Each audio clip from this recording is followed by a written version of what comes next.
Good morning to all my friends and family, and welcome to this episode of Jim's 5am Club. There's never been a time where I've come to Port Stephens and never climbed Mount Tomaree. The past week I was looking after my grandchildren, God bless them, and had the time of my life. But today is a day where I'm free to do the things that habitually I tend to do. So thank God today is a day without wind, it's a day without rain, and it's an opportunity to do another 5am club. Today we're going to go through a book summary, and I'm going to have this background to overlay my story.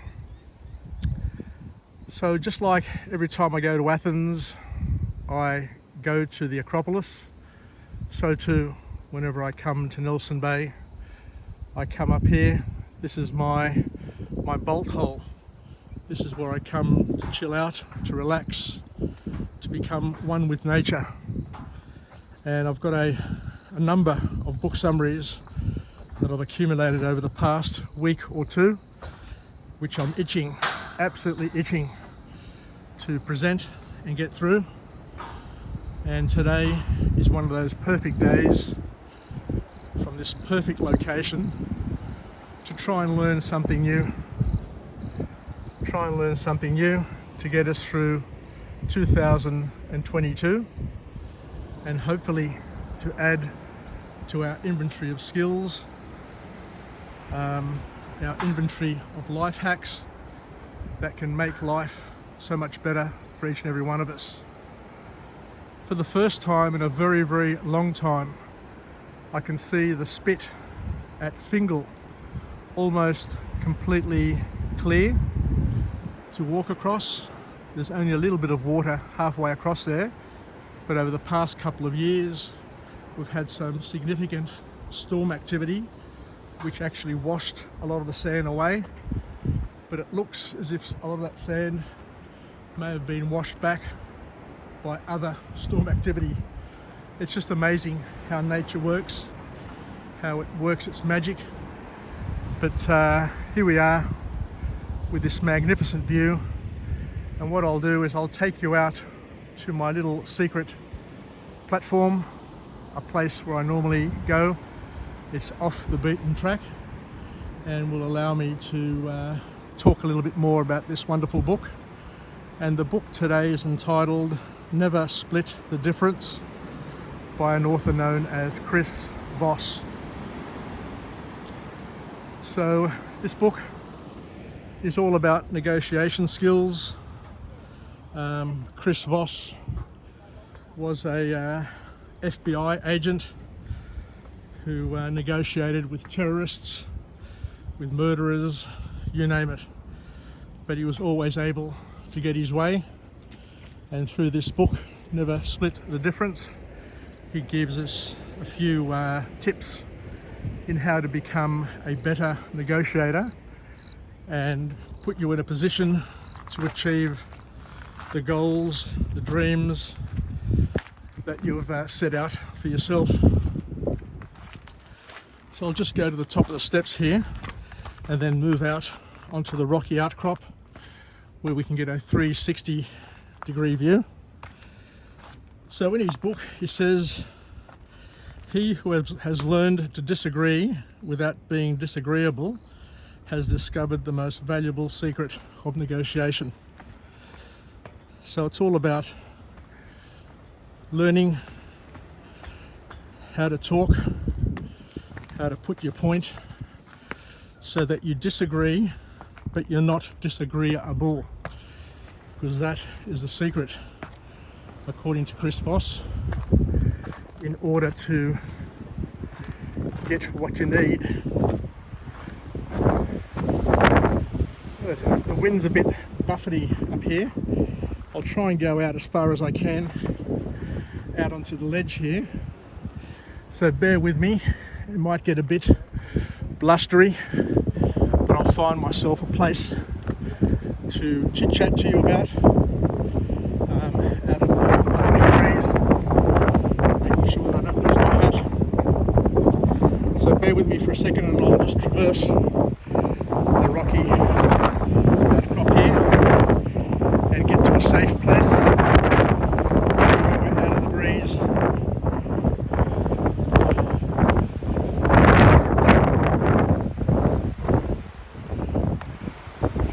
I guess this will have to do for now, so bear with me. Just get behind these rocks here. That way I've got the breeze on the other side, and at least I can bring you some views from the back here. So Chris reminds us and makes it very, very clear that negotiation is part of our everyday life. We are negotiating every time, all the time, as negotiation is any interaction we have with people with a specific outcome in mind. So this book will help us learn how to get what you want as often as you desire. So the first formal point to come out of this book by this author is the importance of learning how to mirror. And mirroring is where you're basically copying what the other person is doing, what the other person is saying, and doing it with a good tone of voice. The author here says it's not what you say, but how you say it. And we know that. We've learned that, especially those who are married. We need to be very, very tone conscious in terms of what we say and how we say it, because by saying things in the right tone, you get the right sort of outcome. So mirroring the other person and using a good tone of voice will help build trust, will disarm them, will make you more workable. So he talks about a thing called an active listening mode. So what he says is that it's all about being able to activate productive and purposeful listening, so that you know the right timing to jump in, to say what you need to say, without putting the cart in front of the horse. Because when you have and when you incorporate and when you use active listening mode, according to this author, what he says is you are listening to the other person, and they feel as if you're understanding them. The key is to make sure and to disarm our opponents and the people who we're talking to or negotiating with, so that they drop their guard and are not fired up, not motivated, not listening to you in order to get their point across. So it's a little bit like the martial arts form of Aikido, where you use the other person's strengths, their power, their energy to assist you in your mission. So we need to learn to listen. We need to not only learn to listen, but to actively listen, and to listen with purpose, so that we can use what we hear to our benefit, and we give the other person who we're talking with or communicating with the feeling that we understand them. Because one of the biggest challenges in the world is that people feel that A, they're not being listened to, and B, they're not being understood, which leads to their loneliness and leads to their frustration. So the best way to mirror is to repeat what the other person is saying, but to end it with a question. Because by repeating what the other person is saying and ending it with a question, what you're doing is you're inviting them. You're teasing out more tidbits, more information, and the more that they speak, the more that they feel that they're being heard, the more you understand where they're coming from, and the better off you're going to be in terms of trying to shape the discussion to at least achieve the goals that you want and make the other feel as if their goals are being achieved as well. So one of the keys to negotiation, according to the author, is that we need to get the other people, the other person, the other party to talk more, to open up and to express their fears and their issues. And that's why tone is important, how you say things.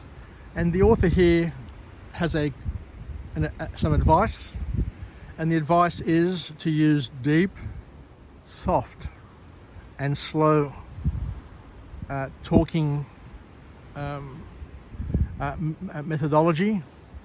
And this deep, soft and slow talking will make the other person feel more comfortable. Because if you're talking quickly, if you staccatoing, if you're stuttering, if you're flipping from one subject to the other, what that does is that creates anxiety, not only in you, but also in the other person. And when the other person feels anxious and not comfortable, then it may lead, I'm not saying it will lead, but it may lead to them shutting down their thinking patterns and going into a reptilian basic mode where they don't think rationally and all they do is react to what you're saying as opposed to thinking about it, absorbing it, internalizing it and responding in a productive way. So the author here says that most situations will call for positive and a playful voice. We can't be talking in a soft, deep, slow voice all the time for fear of being considered a radio presenter or a lecturer. But the author says that it's important to know when to talk deep, soft and slow, and when to be positive and playful with your voice and your mannerisms. Because we need to come across empathetically and easygoing, and to learn how to smile when you speak in order to put others at ease. So that's the first formal point to come out of this book. And as you can see, I'm out here on the cliff face, and it's less breezy here than what it is on the other side. I'll try and get round to the other side and reposition myself for another vlog, but I'll stay here for this point in time. So the second formal point to come out of this book is where the author says that we need to state the other party's feelings to gain tactical empathy. We mustn't ignore their emotions. We mustn't ignore how they feel. And we need to show empathy. We need to show that we understand that they're pissed off and why they're pissed off and where they're coming from. And in order to do that, we need to listen, as we said before, but we also need to get a feel for how they feel, to step into their shoes. And once you get that sense of trust, or build that sense of trust, then the next important point to make is to label the feelings. Label their feelings so the other person understands that you understand their feeling, and that their feeling is not just something that they feel, which may make them feel paranoid that only they feel the way they feel and nobody else understands them. So by labeling a feeling, you help the other people or the other person, the other party, stay calm and rational. So you need to stay calm, they need to stay calm, and because calm facilitates calm. It's calm on this side of the hill. The wind isn't buffeting. I'm more relaxed. I can talk in a slow, deep, soft voice. Whereas if I was on the other side and the wind was blowing and pushing me and I had the cliff face to traverse, then you tend to become more anxious yourself it comes across in your voice, and then it's relayed to the other people that you're talking to, and they feel anxiety if you feel anxiety, or if you express anxiety. So create calm to facilitate calm is a second key point to come out of this book.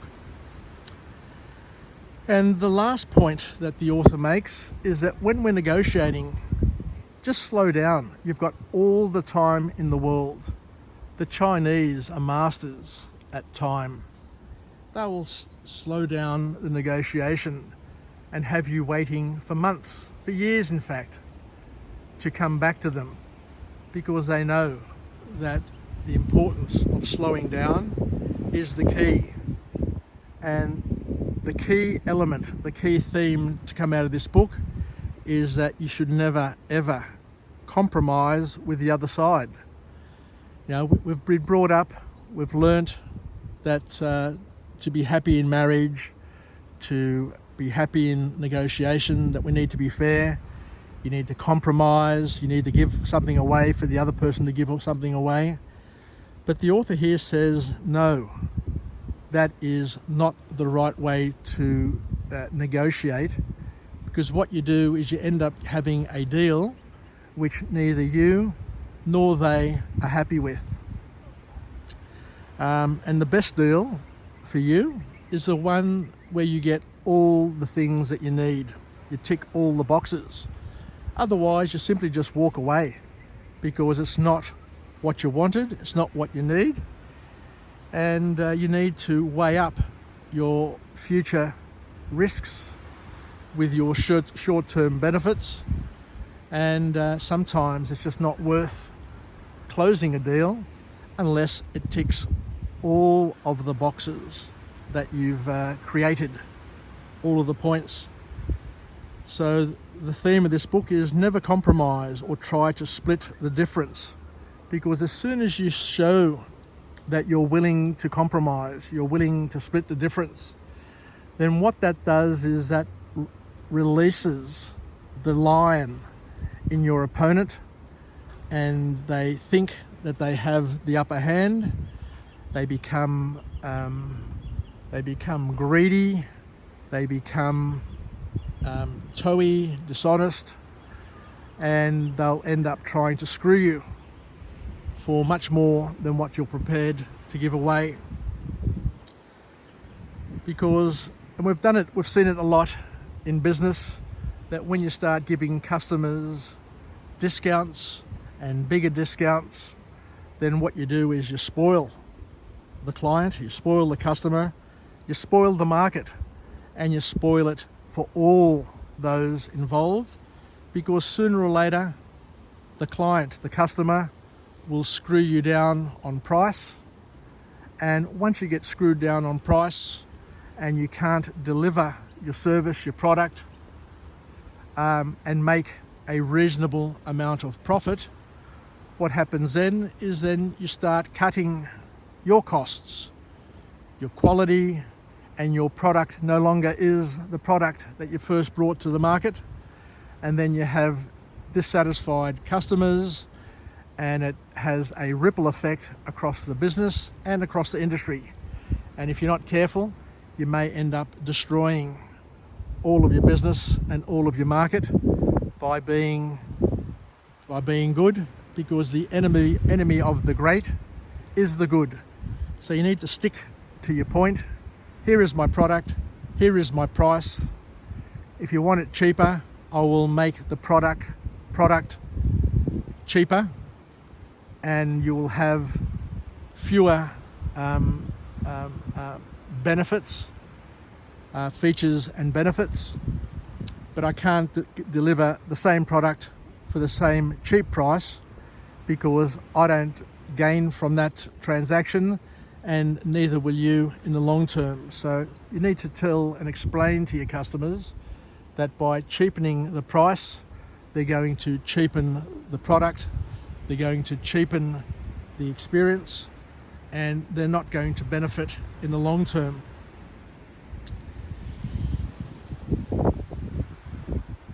So the last point to come out of this book is where the author reminds us that not to worry about deadlines or the deadlines that other people impose on us, because all deadlines are random and flexible, and you need to stick to your guns. You need to stick to what you want, and to let time take its course, because the closer you get to an artificial deadline, the more the other party wants to negotiate and to compromise. So it's important that you don't get trapped by deadlines, but allow the other party to be pressured by their deadlines. Anyway, thank you very much for joining me on this episode of Jim's 5am Club. I come to you from Port Stephens, Mount Tomaree, on this beautiful Saturday. Let me just cross over this tree branch here, and I'll just head up round to the top and make my way around. So we'll finish up this vlog for this morning, and thank you once again for joining me on this episode of Jim's 5am Club on this very, very windy morning up here at absolute magic. There are 360 degree views all the way around. And I've taken great pleasure in delivering another book summary to each and every one of us, where I hope that we can all benefit and learn something new.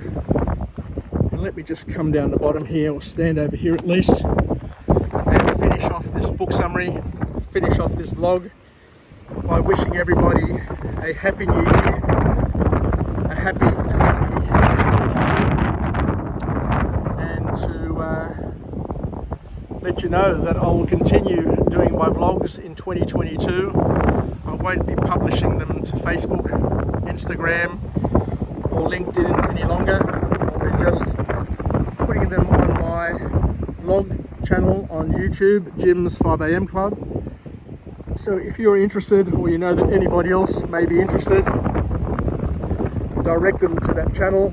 I feel that the best work is ahead of me, given that I've done 1,200 vlogs now, because I always said to myself that it would probably take me 1,000 vlogs to start to feel comfortable and to build and develop my own style. And 2022 is going to be the year where I think and I hope that I deliver my best material. Take care everybody, Yassas, and we'll chat again from Mount Tomaree here at the magnificent Port Stephens on this windy day from the east, but calm day from the west. That's how life is. We get buffeted from one side and we get comforted from the other. Take care everybody, Yassas, and we'll chat again. Bye for now.